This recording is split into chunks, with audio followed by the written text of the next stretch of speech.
Hello there! Welcome back to Zero Production Value Movie Reviews. I'm Eric Hoernke. Today we got something special. I'm going to be discussing the 1995 instant classic Heat, directed by Michael Mann. This movie was made way back in 1995. God, 25 years ago. Can't believe it's 25 years. In many ways, this still feels fresh and as vital as it did then. It was an instant classic. It's become a measuring stick. All other modern bank robbery movies are compared to Heat as the pinnacle of excellence in the genre. Michael Mann made a few really good movies. Think like Ali, Collateral, Last of the Mohicans. But I think that this one is inarguably his masterpiece. It's just 10 minutes shy of 3 hours, but it never lags. But for not lagging, it's not all up-tempo. It's not all go, go, go. There are quieter, more dramatic moments, but they're not input into the film just to kind of break up the rhythm of the robberies and the intrigue. They're actually put in there to give the characters more gravitas, to give them more, to flesh out these characters, give them story, give them depth, give them feel. And those moments are as vital in the story as the action-oriented moments that, get so much attention. The cast here is insane. First off, you have Pacino and De Niro in the same film opposite each other in lead roles, which is very rare.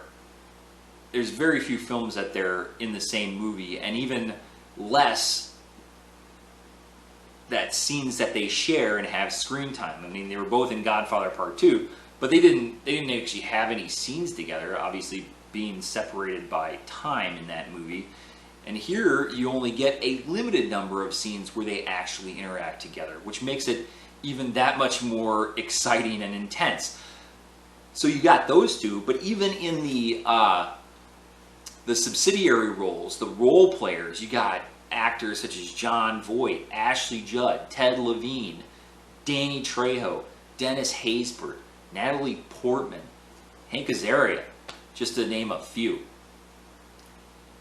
Michael Mann's directing here has this very intense reality. It's expertly filmed. He really does a good job of filming the city, evoking this polished yet raw neo-noir sensibility. The shots at nighttime are truly great. All elements of the production are at the highest quality. The cinematography, production design, score, sound, all at some level of phenomenal. Writing, this is almost a flawless movie. I give it maybe one slight down check, which I'll talk about a little later. De Niro plays Neil McCauley, and Pacino plays Vincent Hanna. What I didn't know actually walking into this, and I learned, is that this is actually based on a real story. And the interplay between Neil McCauley and Vincent Hanna actually made it into the film from the real life, from those real life episodes, including their now iconic coffee sit down together, which is one of their only moments together on screen. Like I said, it's a now iconic scene and a now iconic back and forth between the two. De Niro is the head of this very professional robbery crew. They're ruthless, they're intelligent, they're careful, diligent, but never cruel, but they will do what needs to be done without hesitation in order to secure them what they need or themselves. And also there's a very good scene of where they walk away from a job, and it just shows how meticulously careful he is. He will abandon all this in a heartbeat, in order to be safe. Pacino is the head of the crime unit, the cops, who are hunting these criminals, and he plays his role in a very over-the-top, animated, in-your-face style, who's addicted to the hunt, that sort of type of persona. The heists and the back and forth between the cops and the robbers are done with this wonderful intensity and intelligence, where, you know, one will get the upper hand and then the other will get the upper hand, and then, you know, it's a good back and forth. It isn't like one side dominating. Each has an upper hand, and it's like a cat and mouse game, a true cat and mouse game. They draw an interesting familial parallel to show you that these two groups, the cops and the robbers, aren't so dissimilar from each other. They're just two sides of the same coin, essentially. They both have lives outside of these jobs. They both have people that they care for. Really, Mann concentrates mainly on the two primary private lives of the two primary people here, in the form of Pacino and De Niro. So this Nick McCauley is the criminal mastermind, incredibly austere and aloof. He maintains an almost clinical detachment, which allows him to excel in his chosen profession. Right? He famously says in here, you know, don't have anything in your life you're not willing to walk away from in, I think, like 30 seconds if you feel the heat around the corner. And he lives his life by that mantra. Obviously, as you know the movie, a monkey gets tossed in that wrench in the form of Amy Brenneman, who comes in as a, you know, a quiet, soft-spoken woman who kind of cracks this veneer of his. Vincent, on the other hand, played by Pacino, is on the tail end of a third-wreck marriage. He's just sort of that guy who's addicted to the job, maybe addicted to other things. Everything else just goes by the wayside when he's on the hunt, and including anything having to do with his family. And in fact, that's almost most excellently typified. And he's with his wife, who's probably soon to be his ex-wife, in a heavy dramatic moment, and then he gets a call and he has to leave to go back on the hunt. He's like, gotta leave, gotta go, right? And you can see him so weighted and oppressed, and then as he's leaving to go on the hunt, he almost gets like you see a pep put into his step as he hops down the stairs to go chase this guy.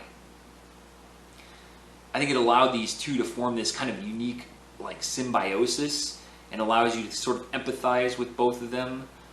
At the same time, I think they empathize with each other on screen. There's like this professional respect. They still like would kill each other. They still are on the opposites, very definitely on the opposite sides, but there is that sort of respect that creeps through with, hey, I understand your job and I understand your job, and we're against each other. So the one slight coincidence I'll bring up that kind of annoyed me in this was, for the most part, the writing is pretty impeccable. They do use a very extreme coincidence once in the story, and before the big bank heist, they're waiting at a diner, and it just so happens Dennis Haysbert, recently released from prison, is now the fry cook, and that's his parole job. And just so happens their driver gets burned and can't make it to the meet, and hey, there's this driver back there that we've used, let's go grab that guy. Come on, really? That little bit coincidence is the film's too good for that coincidence, but with so much that is so good in this movie, you know, we'll forgive it its minor little trespass. So I would be remiss if I didn't actually talk about the climactic robbery and ensuing gunfight, which has become the stuff of legend. The robbery in and of itself is nail-biting and amazing to watch. And then the cops come upon them after getting a tip, like as they're exiting the bank in broad daylight, in the middle of Los Angeles, with all the people and civilians around, and in a moment that I love watching. I love the way it's filmed, and I love the Val Kilmer character as he's walking out, and you see him kind of crack a smile, like, all right, yeah, we're getting away with this.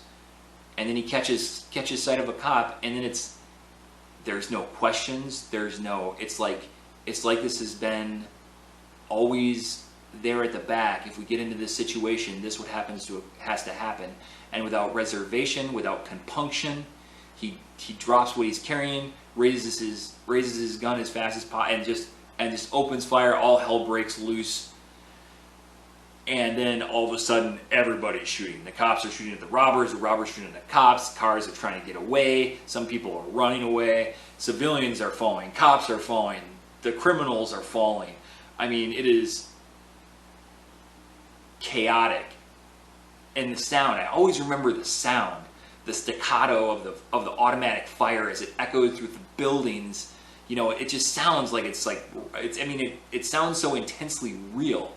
I mean, it's so well constructed, so believable. It is like a masterpiece of, you know, a film bank heist and gunfight. And famously, in North Hollywood a couple years later, in an eerie art imitating life thing, there would be a shootout that would play out a lot like this scene from Heat. That's interesting and eerie and horrifying all at the same time. There's good aftermath after this climactic battle as some get away, some are killed, everybody is sort of scattered. And now the question is, are bank robbers flee and get away? Or will, let's say, unfinished business, loose ends that he needs to tie up, keep him here perhaps just a bit too long? And as you know how this works out. And that all leads to a final confrontation, you know, man against man, mano a mano, between Macaulay and Vincent Hanna, as Al Pacino, you know, chases after the Robert De Niro character. And we get an answer to that question, like, what will he walk out on? And you get that kind of a moment, and then it's gone, and that is expertly filmed too. Oh, it's just so good. It's so good. And that all leads to this final confrontation, and that end scene is pitch perfect. It works so well. It's filmed so well. The closing shot and the rising music. Oh, the end of that movie is perfect. Pitch perfect. Heat is a genre masterpiece, instant classic of this, you know, gangster bank robbery movie genre. No false notes exist in form or function, and it's just as brilliant now as it was 25 years ago. And I imagine it will still be as vital, provided we don't burn down civilization 25 years hence. Whew. So, bank robbery movies, you got a lot to live up to. There are some good ones out there that came out after Heat and hold up very well. It's one of my favorite genres, and when done well, they can be as good as Heat. When done poorly, they're still kind of entertaining.